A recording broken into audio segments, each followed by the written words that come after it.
You mean the question and answer?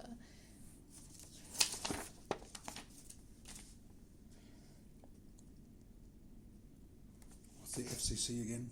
Remind me. Film censorship in China. Okay, right. And you're asking what Section 2 is, what the question is. Section 2.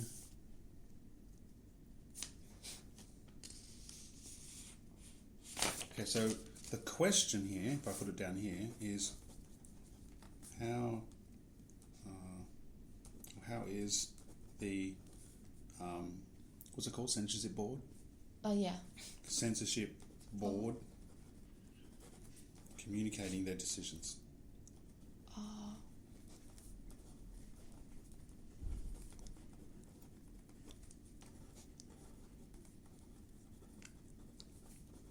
Okay, so that's a question. The answer becomes look at the models of communication. Right? So that's one place. Look at the models of communication. So that means that your answer becomes I will show the CB. Yeah. I'll show the adopt a model of communication. It's always going to be close to, it's never going to be exact. Closest to the, and let's, whatever it is. Yeah, okay. As discussed in Prasad and Lowenstein. Right. The reason I say closest to is because when you go to Prasad and Lowenstein, you see that they say each model of communication, the 4-1, is never applied pure. There's always a little mixing. Yeah. So you just need the closest to. It's mainly this. Yeah. And in your discussion, you go, it's got a little bit of that. Right? And that just shows that you understand Prasad and Lowenstein. Right? See what I mean? Yeah. So that's the first part. I will show what model it seems to you to be. And the second part, this is a bit more interpretive, right? So you notice that from Dreyfus and Dreyfus, they say that the expert gets to a point, they go, look, this is just it. So in this case, it might be some film is offensive. That's their judgment. The film is offensive, right?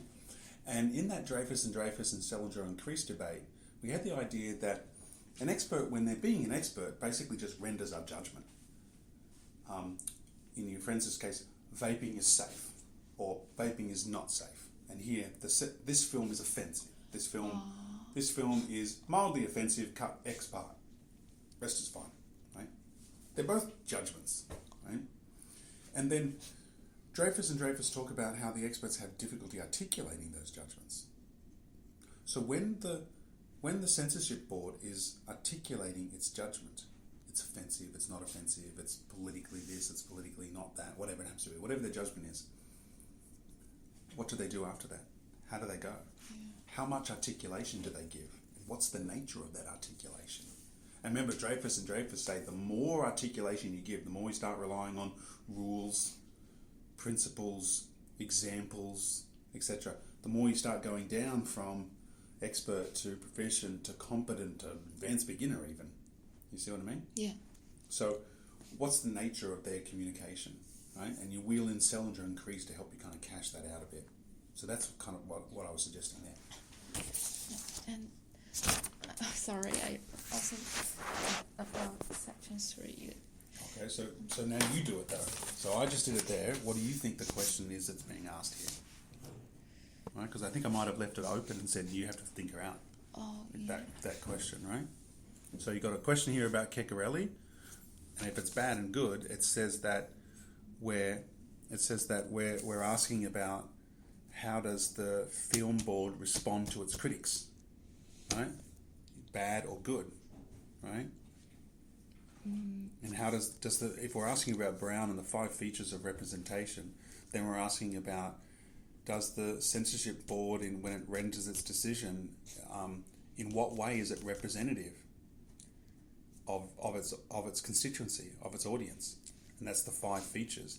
You have to just develop it loosely here because he's saying 5 features of representative democracy, you're doing 5 features of a rather authoritarian political community. So which ones carry over, right?